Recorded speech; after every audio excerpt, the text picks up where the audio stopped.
Welcome back. City of Akron bringing people the results of an in-depth review of the police department's use of force policies. This report follows several incidents between the public and the department in recent years. Colton Molesky sat at a press conference, sat in there where the findings were talked about. He tells us if this review is prompting changes for Akron police.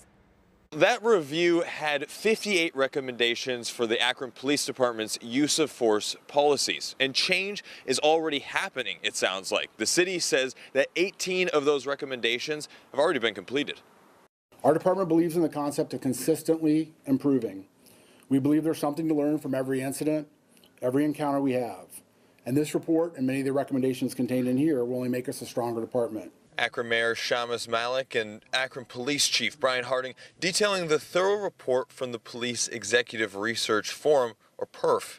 As people digest it, I think you can tell how much effort and thought went into it. The review addresses everything from use of force policy to how body-worn cameras are used.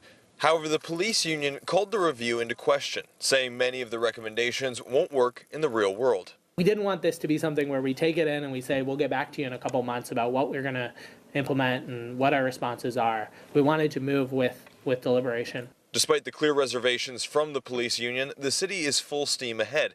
In Thursday's press conference, the city says the goal is to aggressively change in the first 6 months. 18 recommendations are already adopted, with 38 more in progress. These fall in 5 categories that include modernizing policy and training, sharpening investigations, and enhancing both safety and medical response. In a lengthy statement, the police union says the review contradicts itself, saying in part, when local policy is stricter than state and federal law, officers are left guessing where the line is, and hesitation in those moments is dangerous for officers and the public alike. Now, the city has a page dedicated to this review where you can see all 58 of those recommendations. You can also see all 58 of those recommendations on our website, along with the entire statement from the police union. In Akron, Colton Molesky, 19.